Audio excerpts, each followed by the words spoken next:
What's new in the Lou? Tune in. One of the best interviews you'll ever see.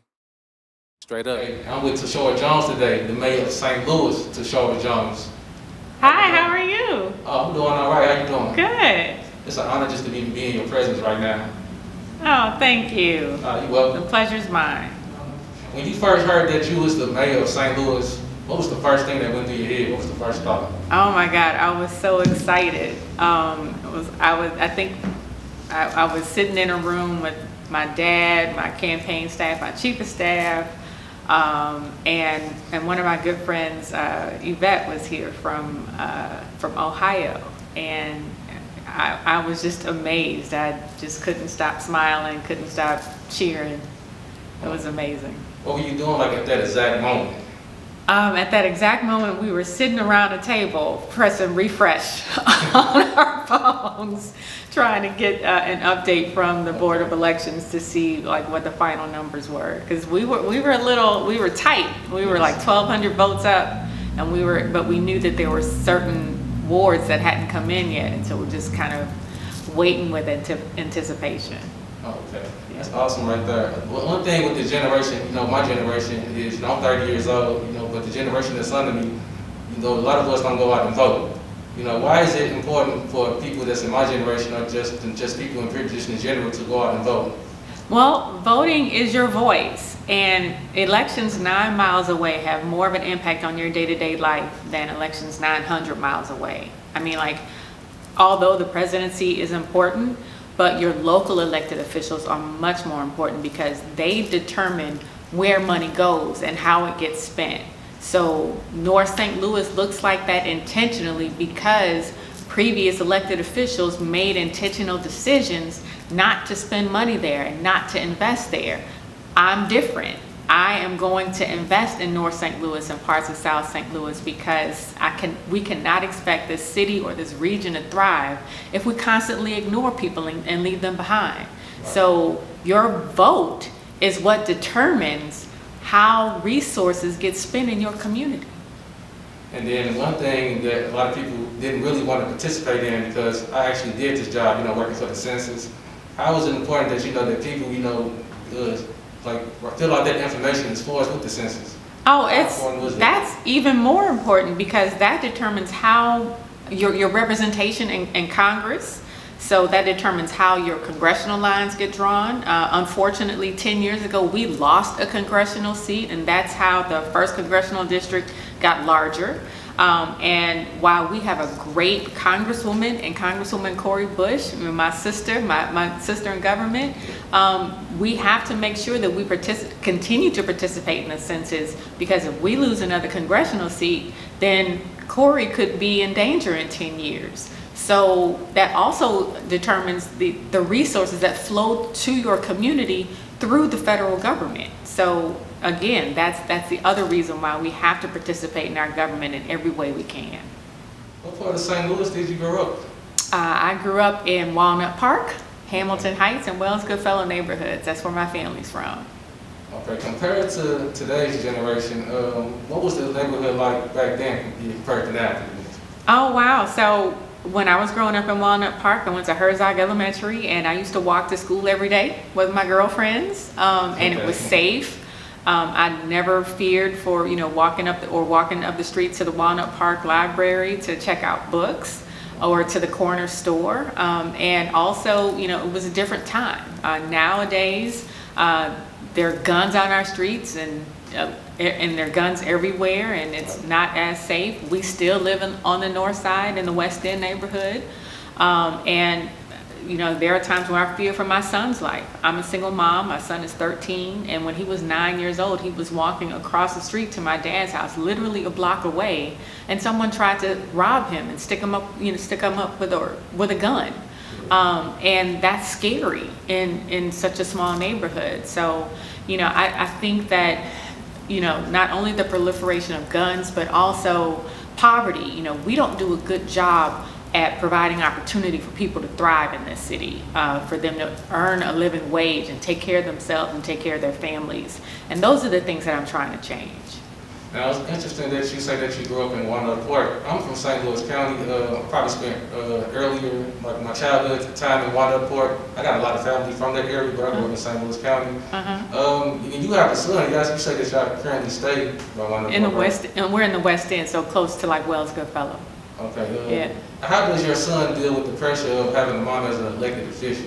Oh, it depends on the day, because there are some days where he calls and he's like, well, can you bring me lunch? And I'm like, no. There are times when he thinks that he needs his own security protection, but I remind him that that only extends to him when he's around me. And I do think he enjoys it. I know that he's proud of me, because if anybody watched his election night speech, he talked about how I do this for him, that the decisions I make, I know will affect his life and children like him. And he's my inspiration for a lot of the decisions I make. And also, other single parents. I take that with me every day when I sit at the table with, executives who own billion-dollar companies, to our first responders, to our police, our 911 operators. I take that experience with me everywhere. You got into politics, I say about 2002, right? Yeah. What led you onto that path? Because, from doing my homework on you, I see that you went to Afton High School. Then after that, you went to Hampton University. Was that out in Virginia? In Virginia, yeah. What majors were you taking up during that time? So I majored in finance at Hampton. I know you said your dad was in finance as well. Yeah, he was. Okay. He was. My dad was in finance. I thought I was going to follow in my father's footsteps, but on the private side, right? So I thought that I was going to be an investment banker. So I majored in finance, and then my first job out of college was working for Grigsby Branford in Los Angeles. I moved to Los Angeles, and 6 months later, I hated it. I picked up the phone and I said, Daddy, come get me. I can't do this. Wow. So I moved home. Palm trees, you didn't like all that? LA was, and this was in the early 90s, LA is expensive. It was expensive then, and it's more expensive now. Right. And I just felt like that wasn't the career path for me. So, there are things about, your genetic makeup and your DNA that you have no control over. And then oftentimes, or also, God has a calling on your life that you don't even know until sometimes you grow into it or you're turned on to it. And I believe that my calling was politics. So I got introduced to politics in 2002. Even though my dad was a politician, I kind of shied away from it. But I got appointed to be a committee woman, then ran for state rep, then treasurer, and now mayor.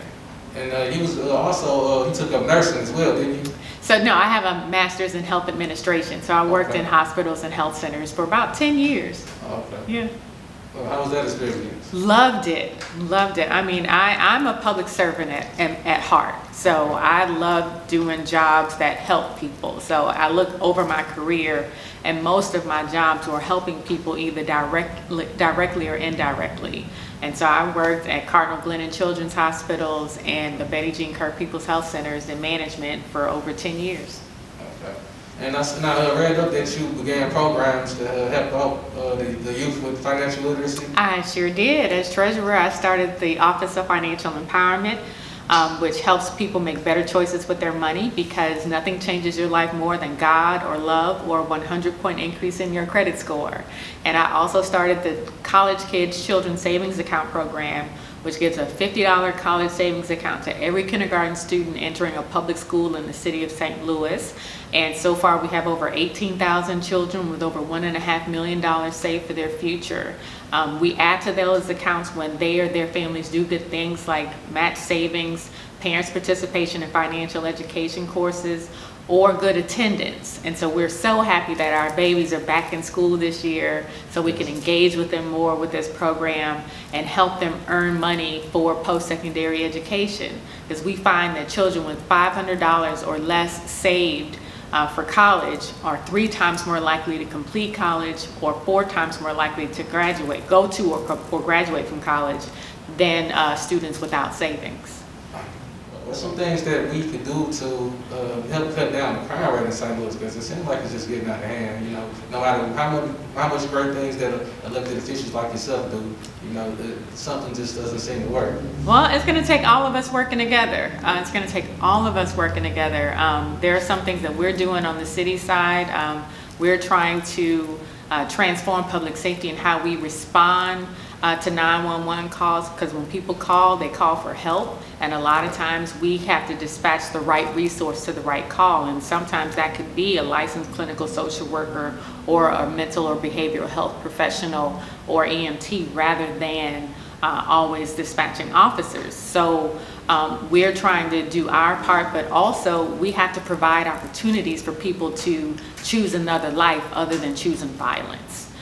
We want to find out directly from people, how can you wake up each day and not choose violence, and choose opportunity instead, and what can we do to provide those opportunities? So there are companies that are considering coming to St. Louis that are going to have jobs that start at $50,000-$60,000 and don't require more than a high school diploma. So we are making partnerships with SLPS, with St. Louis Community College, to try to provide more opportunities for people to not only survive, but to thrive. What did you like most about being the mayor of St. Louis? Oh, wow. What do I like most? I would say meeting people, meeting new people, understanding where people are, getting to know their struggles, and then finding out how I can help or how my staff can help. I also like, meeting people that I normally wouldn't meet as a quote regular person. Just last week, I had a conversation with Magic Johnson. Oh, that's awesome, right? Right. I mean, he was my hero, in basketball growing up as a kid. I also have met some of my favorite Broadway stars, like Andre DeShields, when he was here doing the Shakespeare Festival. He came by my office and I got a chance to meet him. He's a wonderful man and he smelled so good. And then, just an opportunity to meet other people just around this country. Like when we were all with quarantine, we were all tuned into Instagram, rocking a D Nice. I met D Nice 2 weeks ago. And I got a chance to tell him to his face that, he helped me survive, the pandemic, being, closed up in the house. We had nothing to do but tune into Instagram. So just, being able to tell people thank you for inspiring me, I think is one of the best things about this job. What was the best, what was that conversation like with Magic? What was some good advice that he might have gave you? So, Magic is so inspirational, and he was talking about like the businesses that he's been able to start since his exit from the NBA. This man has his hand in a little bit of everything that people don't even know about. And I just wish that more people knew his story about how just the little things that he has done to help so many people. And I was just like, this man was put here by God to help and to serve people. So it was just an amazing conversation. As far as the rest of 2021 and the rest of your time, what are your plans for the city of St. Louis? Oh, I want St. Louis to win. And I want St. Louis to, like Joe Biden says, build back better. So we have plans to really make some great investments in North St. Louis and parts of South St. Louis that are going to help people thrive. And one of my favorite songs is Stl.Music, Cranes in the Sky. I see cranes in the sky like downtown and in the Central West End. We're going to see cranes in the sky in North St. Louis. That's what we're going to see over these next few years. That's awesome right there. It's interesting that you bring up that song. I wanted to know, when you ride by yourself and when you just at home chilling, what sort of music you listening to? I live in 90s R&B and 90s rap. That's where I live. So you can catch me, listening to Biggie, any of the bad boy artists, because when I was in college, when I was at Hampton, Sean Combs was at Howard, so I used to go up to DC and go to his parties all the time. Okay. You can catch me listening to 90s R&B, a lot of neo soul like India.Arie and Jill Scott. And then every morning you can catch me listening to gospel though, because that's how I get my day started, with God and reminding me of who I am and whose I am. Just take me through what's the typical day like for you as the mayor of St. Louis? Typical day for me is interviews like this. Okay. Also, Zoom calls, because a lot of times, even though we're in the office, we still take a lot of calls through Zoom. Participating in meetings with different organizations around the city. Visiting places. So today I visited the 911 center where we've taken all of our 911 calls and talked to those employees just to kind of see how we can help. Earlier this week I visited our schools on their first day of school. So, Okay, you know, what schools you visit? I visited Hodgin on Monday, but this won't be my last visit to schools. I love going to our schools and interacting with our babies. And I use that term on purpose. I don't call them those children. They're our babies. They're our responsibility. And so I take it personal as my responsibility as a mayor and as a mother to do whatever I can to make sure that the environment that they come from is going to get better. So when they arrive at school, then they're ready to learn, free of trauma and free of all of the other things that are going on at home. Right, because that could make a big difference in how the academics play out. You know? That makes a total difference. Big difference. Yeah. Because I'm a father myself, you know. So you know, I see the difference when if I got something going at home, or it affects my child. So It you does. have to be careful with the things you do when you're around your kids. Yeah. Just in general. Yeah, you have to be present. You have to be present. So how can I provide an environment where our parents can be present with their kids? That's my responsibility. Yeah. Well, I think we're going to wrap this interview up today on What's New in the Lou. And you definitely What's New in the Lou. You're doing big things for the community. Keep doing what you're doing. And hey, we're going to go from here. Alrighty. Thank you for interviewing me. It was my honor. All right. All right. You go.